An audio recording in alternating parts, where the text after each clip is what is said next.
Bom bunuh diri yang diledakkan di markas kepolisian sektor Astana Anyar, Kota Bandung, Rabu 7 Desember 2022 pukul 8.25 menewaskan 2 orang dan 9 orang terluka. Turut berduka untuk kepolisian Indonesia.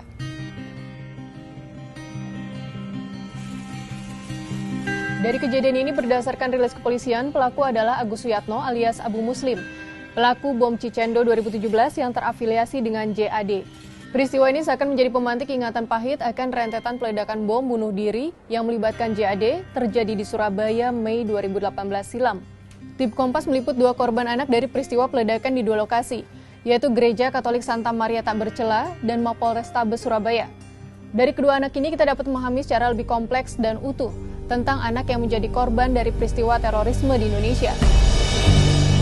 Minggu 13 Mei 2018. Harusnya menjadi waktu ibadah bersama bagi Evelyn Hudoyo 11 tahun bersama kedua sepupunya, Evan Hudoyo 8 tahun dan Nathanael Hudoyo 6 tahun. Tapi takdir berkata lain hari itu.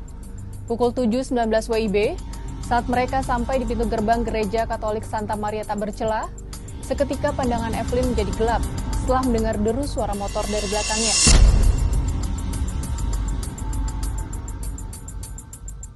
Pas mendekati gereja gitu, jujur Evelyn agak deg-degan. Terus jalan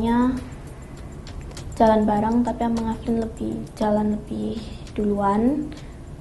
Dan pas lagi jalan itu ada suara klakson motor, terus orang teriak-teriak. Karena Evelyn penasaran, Evelyn tuh pengen kayak lihat muter kepalanya, tapi belum sampai muter banget, baru setengah. Itu langsung gelap. Karena pas itu Oma udah khawatir, terus teriak-teriak buat segera diangkat. Jadi ya ada bapak-bapak 2 mungkin ya itu ngangkat Evelyn. Pas sampai di rumah sakit, dan yang pertama dipegang sama suster itu tangan kanannya Evelyn. Itu kayaknya ada barang yang dikeluarkan sama susternya. Terus pas dipindah, papa itu tetap ngikut sama Evelyn. Terus sebelum dioperasi, papa nyamperin Evelyn terus bilang harus kuat, nggak boleh tidur. Terus Evelyn tuh nanya keadaannya, kok Evan sama Nathan.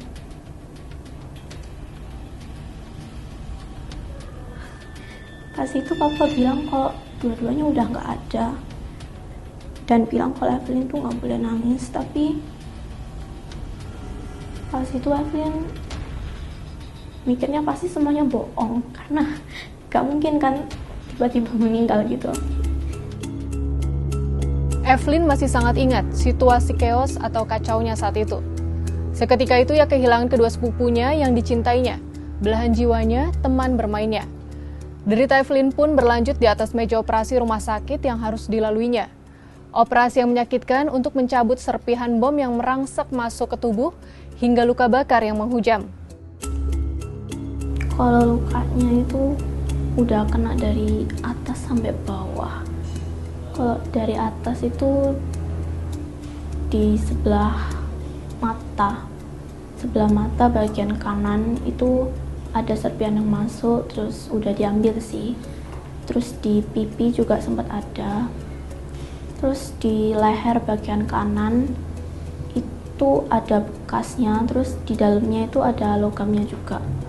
Dan kata dokternya itu susah diambilnya, jadi udah dibiarin di dalam dan katanya nggak ada efek apa-apa. Terus setelah liburan itu telinganya Evelyn keluar cairan. Pas dicek ke dokter THT itu katanya genangnya bocor. Terus ya sampai sekarang tuh masih sering kedengaran suara kayak suara berisik-berisik gitu lah. Terus kalau di bagian tubuh, puting kanannya Evelyn tuh udah nggak ada pas itu. Jadi udah disingkirin sama dokternya. Di sikut bagian kiri itu masih ada logamnya juga 1. Terus kalau kebentur apapun itu masih sakit banget sikutnya.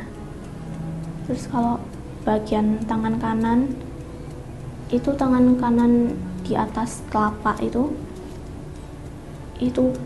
pas itu lubangnya gede banget. Kalau Evelyn lihat sempat kelihatan tulangnya dikit. Dan sekarang kebentuknya ya udah nggak normal sih, karena kan udah jadi bentuk keloid, terus udah nggak beraturan. Ya sekarang masih sering sakit-sakit lah. Terus bagian kaki pas itu banyak yang lubang, terus sama dokternya nggak dijahit karena lubangnya lumayan dalam. Dan sembuhnya emang agak lama. Sakit dan perih akibat bom juga dirasakan oleh Ais 8 tahun. Saat itu Senin pagi 14 Mei 2018, Ais diajak orang tuanya berkeliling naik sepeda motor bersama ayah dan ibunya. Lalu kedua kakak lelakinya mengendarai satu motor lainnya. Dua motor beriringan menuju ke Mapolrestabes Surabaya. Pukul 8.50 motor sampai di gerbang Mapolrestabes Surabaya. Bom bunuh diri yang dibawa serta oleh keluarga Ais diledakkan.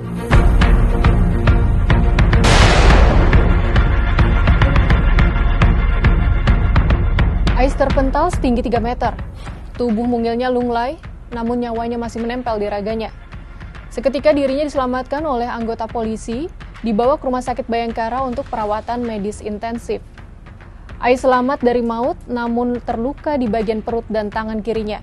Akan tetapi orang tuanya, Tri Murtiono, Tri Ernawati, dan kedua kakak lelakinya tewas seketika di lokasi. Ais yang sebatang kara hidup tanpa keluarga beralih menjadi anak negara. Fase hidupnya lalu bergeser ke tempat perlindungan anak di bawah Kementerian Sosial dan Kementerian Pemberdayaan Perempuan dan Anak. Di sana Ais mendapatkan pendampingan pendidikan dan psikologi intensif, deradikalisasi, serta memulai membangun kehidupannya dari nol sebagai anak normal.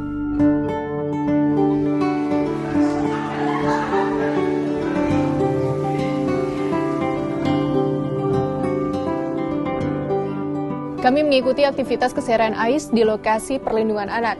Dari pendamping Ais kami memperoleh informasi awal, yaitu soal kebiasaan Ais yang dicekoki tontonan kekerasan dan peperangan di media sosial oleh orang tuanya. Ais pun sengaja dilatih kekuatan fisiknya dan kerap mendapat berbagai doktrin yang ekstrim. Ia dilarang makan ayam yang tidak disembelih oleh golongannya. Selanjutnya, kami juga mengikuti proses pemulihan trauma dan upaya adaptasi akibat kejadian bom bunuh diri yang dialami Ais. Awalnya memang tidak mau mendekati, hanya dengan muka datar, dengan muka polosnya, tidak hanya biasa saja. Ketika ditunjuk, kamu peksosnya saya, misalkan kamu peksosnya saya, cuman oh iya. Ketika kita lakukan pendekatan dengan kita, yuk kita main atau kita olahraga bareng, nah di situ sudah mulai. Ketika waktu itu dia kesukaannya dia kan olahraga badminton. Kita ajak badminton, ternyata dia seneng, ya langsung lah. Jadi kita janjian untuk membuat jadwal lagi olahraga untuk hari berikutnya. Nah dari situ baru muncul mulai kita selipkan tentang data-data orang tuanya seperti apa. Tapi itu pun tidak semua langsung secara detail gitu kan. Secara misalkan kamu ini tidak. Tapi dengan cara bermain. Dengan cara bermain kamu kalau main main badminton, biasa di rumah sama siapa, baru nanti dia di situ akan terjawab dengan kakak ini, atau misalkan kalau kamu belajar atau sekolah dianterin sama siapa, baru mau menjawab.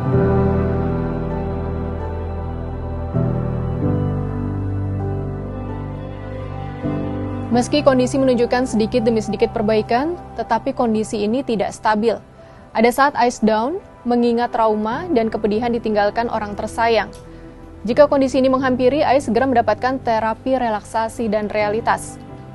Hingga akhirnya Ais sampai pada satu titik yang menjadi pertanda dirinya berjuang untuk hidup barunya di luar sana. Dari mulut mungilnya, Ais berkata, "Gak mau mati-matian, Ais mau belajar, sekolah." Kami ya kita lihat juga perkembangannya, terkadang juga kan naik turun. Ketika ada perubahan cukup baik, tiba-tiba dia kangen dengan keluarganya, dia pasti murung. Nah, ketika murung itu baru kita lakukan pendekatan untuk kita kasih terapi terhadap si anak, baik itu terapi relaksasi ataupun terapi realitas yang kita gunakan kepada anak itu untuk apa? Untuk kalau untuk relaksasi kan untuk lebih menenangkan diri dia ketika dia sedang teringat orang tuanya atau teringat keluarganya yang lain, itu pasti akan muncul emosi yang cukup tinggi. Yang berdampak kemarin sih sempat seperti itu, dan dia dampaknya tidak mau makan sama sekali, atau makannya pun terlambat, kadang tidak dihabiskan. Terus untuk sholat 5 waktu itu terlambat, untuk bangun tidur pun terlambat. Ketika ditanya kenapa gitu kan, ada sesuatu, awalnya memang tidak mau menceritakan ada sesuatu, dia bilang baik-baik saja, tidak apa-apa. Tetapi ketika beberapa kali kita tanya lagi atau kita lakukan observasi, kenapa ini, akhirnya dengan saya ajak bermain atau yang lainnya, baru ternyata memang dia sangat rindu dengan keluarga, sangat rindu dengan orang tuanya, dan dia pun paham dia tidak akan bisa pernah ketemu lagi dengan keluarganya. Jadi jalan satu-satunya ya dia paling ya hanya bisa berdoa dan menangis. Jadi setelah kita lakukan terapi itu, ya alhamdulillah sedikit demi sedikit mulai ada semangat lagi, makan pun juga sudah mulai terbiasa lagi dengan seperti sedia kala. Terus untuk yang lainnya pun dia memang mau berbaur lagi, untuk sholat sudah mulai lagi tepat waktu, untuk bangun pagi dibangunkan sudah langsung bangun, gitu kan. Nah, memberikan pemahaman bahwa oh iya, ini hidup yang harus saya jalani sekarang ini sendirian, ya kan, sendirian tanpa ada keluarga. Tapi kan ada keluarga yang lainnya yang peduli dengan dia, ada orang-orang di sekitar yang peduli dengan dia. Jadi memberikan pemahaman bahwa dia itu tidak sendiri sebetulnya. Paling yang dia tanyakan, kapan saya bisa sekolah di luar ya, itu saja. Menjadi dokter, biar bisa ngobatin semua orang yang terluka. Itu cita-citanya. Kejadian bom bunuh diri boleh saja berlalu melewati rentang waktu. Kehidupan Evelyn berlanjut tanpa Evan dan Nathanael yang mengisi hari-harinya. Evelyn memiliki perspektif baru tentang tubuhnya, agama yang mengajarkan kebaikan, dan kehidupan sebagai anak. Pas di awal tuh Evelyn pernah minder Evelyn, terus banyak teman-teman, terus psikolog, terus keluarga tuh bilang, ngapain kamu tuh nggak usah minder, ini kan kamu tuh dibentuk sebagai pribadi yang unik, apalagi kamu sekarang udah ada bekasnya, kan kamu semakin unik, berarti Tuhan tuh sudah membentuk kamu. Buat teroris yang gitu-gitu ya, itu ya saran dari Evelyn, dengan berbuat demikian kayak Tuhan tuh senang gitu, meskipun itu emang sudah rencana Tuhan. Ya pokoknya kan di setiap ajaran agama, ajaran apapun itu pasti mengajarkan kebaikan ya. Apalagi kalau agama itu meskipun beda-beda tapi poinnya itu sama, kebaikan, terus percaya pada Tuhan, terus tetap pada jalan Tuhan. Kalau bisa ya berbaliklah ke jalan yang benar, jadi orang yang lebih baik. Kita ini manusia, sama-sama dibentuk sama Tuhan, kita juga sama-sama punya hati kan, jadi kalau kita melukai sesama, nah yang kita lukai juga sakit hati. Jadi meskipun masalah orang dewasa tentang kayak yang agama terus apapun ras gitu, jangan sampai anak-anak itu juga ikut kena gitu, ikut kena dampaknya. Karena kan anak-anak sekarang juga mereka nggak tahu apa-apa kan soal itu, juga mereka masih mau ngelanjutin hidupnya. Jadi jangan sampai semuanya itu terhalang gara-gara itu.